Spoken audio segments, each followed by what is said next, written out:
আজকে সকালে সবাই জলকরে চলে গেছিল, আর জলকর থেকে এই বড় বড় সাইজের পার্শে মাছগুলো নিয়ে এসেছে। দেখো কত বড় বড় সাইজের পার্শে মাছ, আর পার্শে মাছগুলো কি সুন্দর টাটকা, কত সুন্দর দেখতে। তো যাই হোক, আজকে আমি এই পার্শে মাছ দিয়ে একটা রেসিপি বানিয়ে তোমাদের সাথে শেয়ার করবো। চলো দেখতে থাকো সম্পূর্ণ ভিডিওটা। প্রথমে দেখো কড়াইটা গরম হয়ে গেছে, আর এই কড়াইটা গরম হয়ে গেলে আমি তেল দিয়ে দিয়েছি। আর মাছগুলোর মধ্যে কেটে ধুয়ে বেছে দেখো লবণ হলুদ মাখিয়ে রেখেছিলাম। ভেবেছিলাম মাছের মধ্যে হয়তো ডিম হবে, কিন্তু ডিম হয়নি, তেল হয়েছে। যাই হোক চলো বন্ধুরা, আমি মাছগুলো ভেবে তেলের উপর দিয়ে সব কটা মাছ আমি হালকা হালকা করে ভেজে নেব। খুব বেশি ভাজা যাবে না, কারণ আমি এই মাছটা দিয়ে একটা সর্ষে বাটা দিয়ে ঝাল বানাবো। এটা কিন্তু খুব বেশি খাটে না, কিন্তু খেতে দারুণ লাগবে।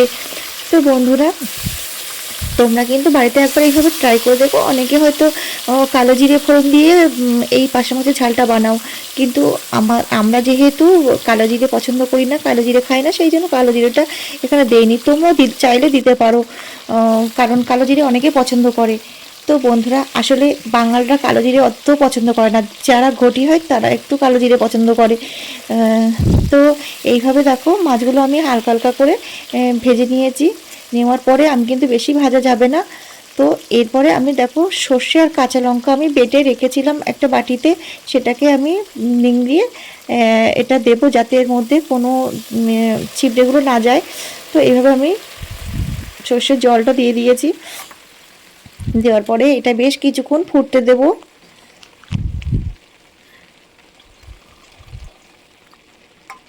তো দেখো বন্ধুরা, এবার এটা বেশ কিছুক্ষণ ফুটবে। ফোটার পরে দেখো আমি পরিমাণ মতো লবণ আর পরিমাণ মতো হলুদ দিয়ে দেব। তোমরা তোমাদের পরিমাণ মতো দিয়ে দেবে। আর বেশ কয়েকটা কাঁচা লঙ্কা আমি এর মধ্যে চিড়ে ছেড়ে দিয়েছি। এরপরে আমি বেশ কিছুক্ষণ নাড়াচাড়া করে এটা ততক্ষণে ফুটবে। আর বন্ধুরা, তোমরা কে কোথা থেকে আমার এই ভিডিওটা দেখছো অবশ্যই কিন্তু কমেন্ট করে জানাবে। আর আমার এই ভিডিওটা ভালো লেগে থাকলে অবশ্যই লাইক, একটা কমেন্ট, শেয়ার করতে যেন ভুলো না। আর চ্যানেলে যদি নতুন হয়ে থাকো তাহলে কিন্তু অবশ্যই সাবস্ক্রাইব করে দিও, যাতে আমি আমার সমস্ত রেসিপিগুলো তোমাদের মাঝে শেয়ার করতে পারি, আর সবার আগে যেন তোমাদের কাছে পৌঁছে যায়, তোমরাই দেখতে পাও। তো দেখো বন্ধুরা, আমার রেসিপি পুরো রেডি হয়ে গেছে। কেমন হয়েছে তোমরা কিন্তু অবশ্যই জানিও। দেখো পার্শে মাছের ঝাল আমার রেডি। সবাই ভালো থেকো, সুস্থ থেকো। আজকের মতো এই পর্যন্ত, বাই, টাটা।